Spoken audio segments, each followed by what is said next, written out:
Naš nocojšnji gost pa je kljub deževnemu vremenu na intervju pri kolesarju. Eni so za Pogačarja, drugi za Rogliča, mi smo pa za Praprotnika. Z nami je novinar, radijski voditelj in novi kolesarski župan Ljubljane, Matej Praprotnik. Najlepša hvala, zelo lepa napoved. Hvala. Super. Dober večer, živijo. Pa si res pri kolesaru?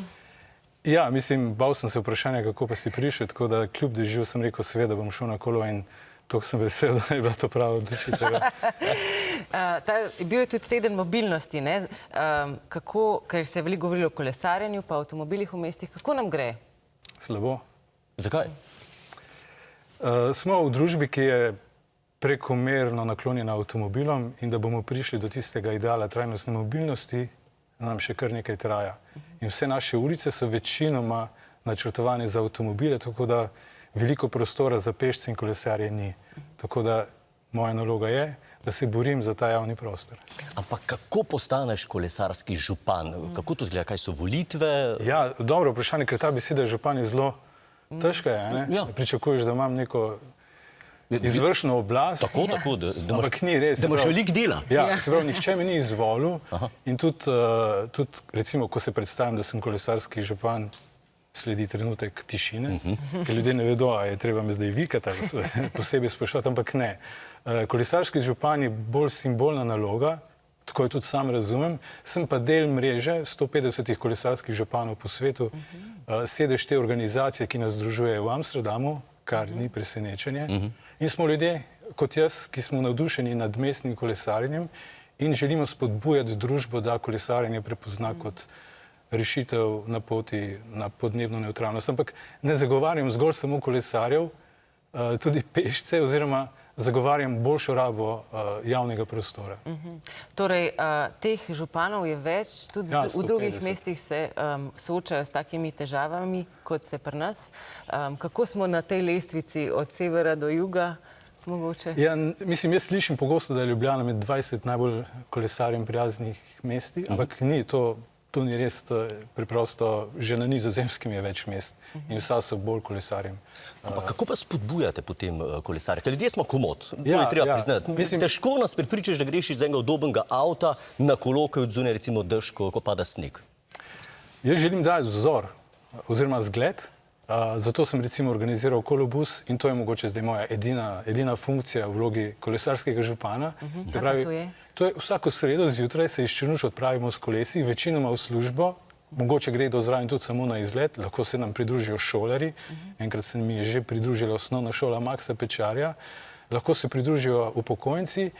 Kar želim sporočiti je, kolesarjenje je tudi druženje, je igra, je raziskovanje mesta in sem prepričan, ko nas bo več, ko nas bodo ljudje videli, da se zabavamo, družimo na kolesu, da nam bodo tako sledili. Se pravi, ne želim biti nek tečen župan, kolesarski župan, ki bo ljudem težil, pojdite že iz avtomobila, ne. Že z dobrim zgledom želim ljudi povabiti, da gredo na kolo. Se pravi, moj boj ni proti avtomobilom, ampak je bolj za kolo. A se ti zdi, da kolesarji v mestih so eni izmed tistih udeležencev v prometu, ki res upoštevajo predpise? Večinoma ja. Stereotipno bi sicer se mnogi pritožujejo, da ne.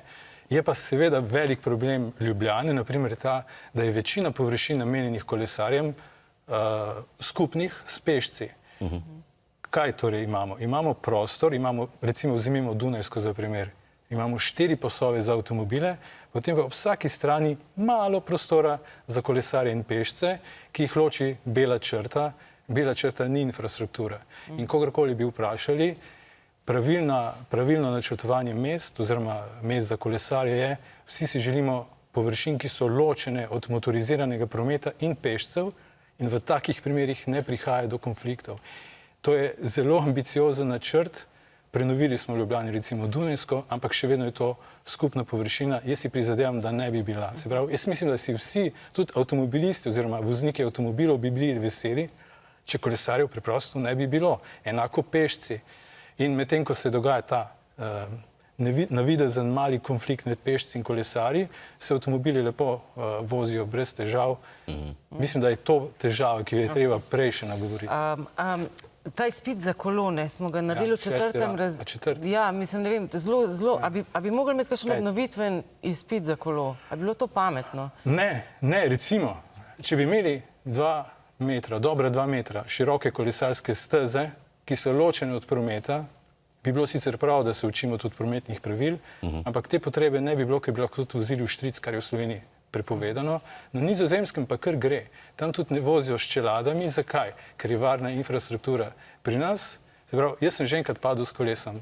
Zbil me je kolega z televizije in čelada me je rešila. Ampak seveda, bilo bi lažje, če bi jaz vozil v prostoru, kjer tega kontakta sploh ne bi bilo in bi raje vozil na ločeni 2 metra široki kolesarski stezi, kjer ne bi bilo avtomobilov in bi bil prepričan, da mi čelada v takem primeru ne bo dosti pomagala. Kaj pa primer, čisto za konc? Ja. Ko greš malo ven iz mesta, ne, pa vidiš kolesarja, okoli 50 let star, ne vidiš, da ni lih natreniran, ampak nosi ta dres od Jumbe Visme, ne, potem zraven je pa kolega v štric se vozi po cesti z njemu, ne, ima pa dres od UAE-ja, ne, ki vidi, da je žena to kupila za Abrahama in one da vozita v štric po cesti in počas vozita in debatirata. Kaj s takmo narediš, kaj ga lepo prehitiš, mu pomahaš, ga vzpodbujaš, mu zatrobaš ali ostavaš, zapleniš bicikl, kaj narediš? Malo bi povprašal izbiro dresov. Ampak jaz bi v takem primeru ne bil nestrpen. Je res, da je v avtomobilu lažje, prej si nestrpen v avtomobilu, ampak v Sloveniji je vožnja v štric prepovedana, ampak to je samo v Sloveniji. V mnogih državah je to povsem v redu. Oblika vožnje je tudi lahko bolj varna, ker potem mora avto dejansko varno prehiteti 2 kolesarja skupaj. Tako da mislim, da se tudi v Sloveniji to lahko kmalu spremeni in če mi bo kdo prisluhnil, pa mu ni treba, ker župan nima posebne besede. Upamo, da se bo to zgodilo. Mislim, da se delamo na tem. Mislim, da delamo na tem in bi se znalo zgoditi, da v nekem doglednem času bo tudi v Sloveniji vožnja v štric dovoljena in je smiselna, ker je tudi druženje full fine vidik kolesarja. Najlepša hvala tebi za to druženje. Hvala Matej vam. Praprotnik, veliko sreče oziroma veliko varno prevoženih kilometrov s kolesom ti želim. Hvala obema. Srečno. Najboljši je žuren, najboljši je vibe, ko greš na naš kanal in klikneš subscribe, naštimaš na play in na kavce počeš, gledaš jih lahko, kadar hočeš, bla.